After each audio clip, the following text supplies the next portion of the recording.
Hello friend, good morning. आज हम लोग क्लास 10th का दो चर वाला रैखिक समीकरण पढ़ने जा रहे हैं। आज हम दो चर वाला रैखिक समीकरण का ऑब्जेक्टिव क्वेश्चन करेंगे। अगर आप इतना ऑब्जेक्टिव क्वेश्चन कर लेते हैं तो हमें आशा है एग्जाम में आप बिल्कुल इस चैप्टर के एक भी ऑब्जेक्टिव क्वेश्चन को छोड़ के नहीं आओगे।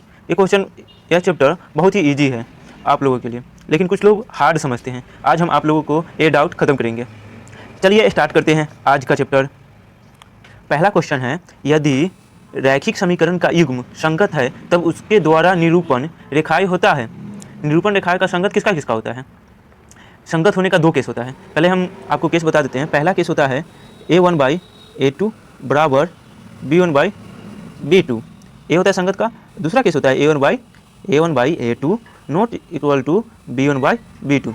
ये दोनों में संगत होता है हल, बट एक में होता है प्रतिच्छेदी, नॉट इक्वल टू में होता है प्रतिच्छेदी और इक्वल टू में होता है संपाती। तो यहाँ पे आपको राइट आंसर हो जाएगा डी नंबर, जो कि आप लोग देख रहे होंगे प्रतिच्छेदी या संपाती दोनों हैं। तो आपका राइट आंसर डी हो जाएगा। चलिए नेक्स्ट क्वेश्चन की ओर।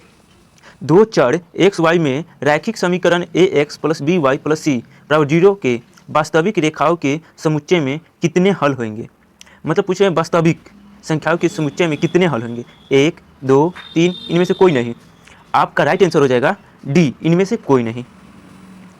चलिए नेक्स्ट क्वेश्चन की ओर। आपका तीसरा क्वेश्चन है। चलिए तीसरा क्वेश्चन कंप्लीट हो गया। आप चौथे क्वेश्चन पे चलते हैं। रैखिक समीकरण में 4 के घात की संख्या होती है। ध्यान से क्वेश्चन को देखिएगा। रैखिक समीकरण में घात की संख्या होती है। रैखिक समीकरण किसको बोलते हैं?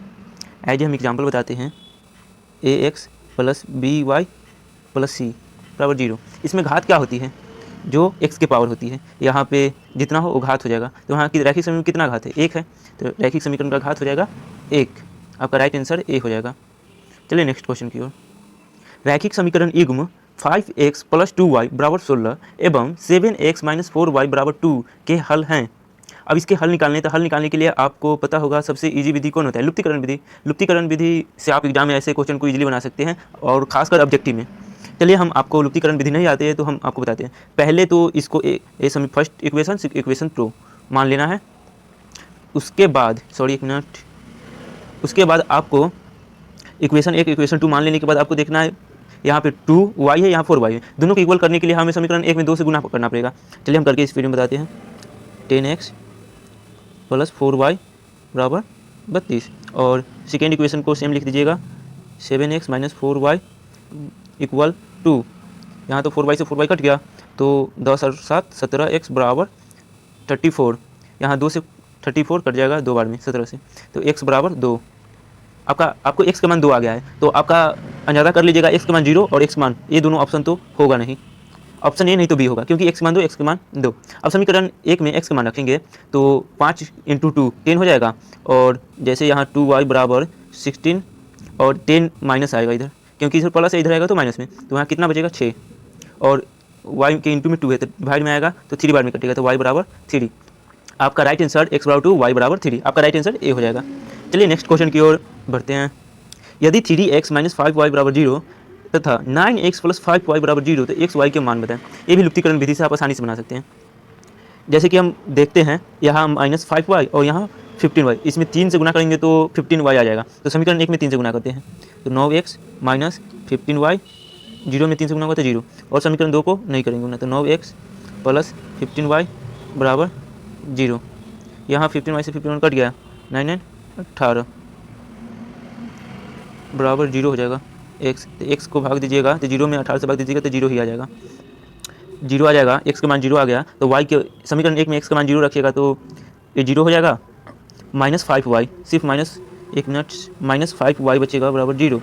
अगर हम माइनस 5y बचता है, अगर हम 5 को इधर ले जाते हैं तो y बराबर 0 ही आ जाएगा। तो x बराबर 0 y बराबर 0 दोनों का मान 0 ही आएगा।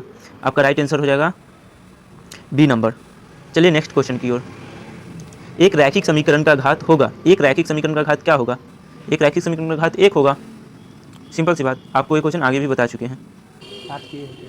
देखिए क्वेश्चन नंबर 8। युगपत समीकरण 2x प्लस 3y बराबर 5 और 4x प्लस 6y बराबर 9, तो निकाय हैं असंगत, अद्वितीय और प्रचलित रूप से अनेक हल, इनमें से कोई नहीं। देखिए आपको ये क्वेश्चन बनाने के लिए आप सबसे पहले इसे a1 बटा a2 b1 बटा b2 बराबर c1 बटा c2 के रूप में चेंज कीजिएगा। जैसे a1 बटा a2 करेंगे तो क्या a1 कितना है 2 है और a2 कितना है 4 है, तो 2/4 बराबर 3/6 b1 बटा b2 बराबर c1/c2। c1 कितना है 5 है और c2 कितना है आपका c2 9 है। यहाँ 1/2 क्योंकि 2 दूना 4 3 दूना 6 तो 1/2 और ए नहीं करेगा तो 5/9। तो आपको साफ साफ दिख रहा होगा कि a1/a2 equal b1/b2 not equal to c1/c2। तो इसका कैसा निकाय होगा, निकाय आपका असंगत हो जाएगा। आपका राइट आंसर ए। चलिए नेक्स्ट क्वेश्चन की ओर। क्वेश्चन नंबर 9, के किस मान के लिए समीकरण इतना संपाती होंगे। अब संपाती होने के लिए कौन सा रूल होती है, आपको पता होगा संपाती कब होता है, जब a1 बटा a2 इक्वल b1 बटा b2 हो तो संपाती होता है। ये तो आप लोग जानते हैं। तो इसमें 2 समीकरण दिया हुआ है, तो आप आसानी से देख सकते हैं। इसमें a1 का मान कितना है a1 और b1 के मान 2 इक्वल b1, अब b1 का मान कितना है यहाँ पे 2 है और b2 का मान कितना है k है। तो k के मान निकालना है, तो 1 में k से गुना तो 1 और 2 दूना 4। आपका राइट आंसर सी हो जाएगा, जो कि ऑप्शन नंबर सी में दिख रहा है। आपको नहीं समझ में आएगा तो प्लीज़ आप कमेंट कीजिएगा, हम आपको फिर से समझाने की कोशिश करेंगे नेक्स्ट वीडियो में। चलिए प्लीज़ आपसे रिक्वेस्ट करते हैं, अगर मेरा चैनल अभी तक सब्सक्राइब नहीं किए हैं तो प्लीज़ सब्सक्राइब कर दें, क्योंकि 2023 में आने वाले बोर्ड एग्जाम में आपको हम बहुत हेल्प करने वाले हैं। प्लीज़ मेरे चैनल को सब्सक्राइब, लाइक एंड शेयर अपने दोस्तों में जरूर कीजिएगा। इस चैप्टर से तो एक भी ऑब्जेक्टिव एग्जाम में छूटना नहीं चाहिए। अगर अभी भी समझ नहीं आया तो आप वीडियो को रिपीट देखिएगा, जरूर आपको समझ में आएगा। चलिए नेक्स्ट क्वेश्चन की ओर। के लिए समीकरण 3x - y बराबर -8 तथा 6x - k y बराबर -16 संपाती रेखाओं को प्रदर्शित करता है। इसको संपाती रेखाओं का मतलब आप डायरेक्ट समझ जाएंगे कि इसका रूल क्या कहता है, a1 बटा a2 b1 बटा b2 इक्वल है b1 बटा b2 का। अब यहाँ a1 कितना है 3 और a2 कितना है 6, तो डिवाइड करेंगे तो 1/2 आएगा, सॉरी 1/2 और इक्वल्स आ जाएगा -1 - k, तो माइनस कैंसिल हो जाएगा तो 1/k, तो k बराबर आपका राइट आंसर 2 हो जाएगा। आपका right answer option number A में दिख रहा होगा आपको, 10 का ए। चलिए नेक्स्ट क्वेश्चन। 2 रैखिक समीकरण के आलेख प्रतिच्छेदी रेखाएं हैं तब रैखिक समीकरण युग्म होगा। आप क्वेश्चन को ध्यान से पढ़िएगा। 2 रैखिक समीकरण के आलेख प्रतिच्छेदी रेखाएं हैं। आलेख पूछ रहा है, आलेख का मतलब आपका ग्राफ क्या होना चाहिए, प्रतिच्छेदी होना चाहिए, तब रैखिक समीकरण का युग्म होगा। क्या होगा आप जानते होंगे प्रतिच्छेदी का क्या होता है, सॉरी प्रतिच्छेदी का क्या होता है, a1 बटे a2 not equal to b1 बटे b2, ये तो आप जानते होंगे। अब यहाँ इसका कितना हल होगा, अद्वितीय हल होता है। अद्वितीय हल मतलब एक हल होगा, तो एक हल कहाँ है, ऑप्शन नंबर बी में आपको दिख रहा होगा कि केवल से केवल एक हल होंगे। ऑप्शन इधर लिखा हुआ है, यहाँ होगा ऑप्शन आपका बी। चलिए नेक्स्ट क्वेश्चन की ओर चलते हैं। Question number 12। 2 रैखिक समीकरण के आलेख समांतर रेखाएं हैं तब रैखिक समीकरण युग्म होगा।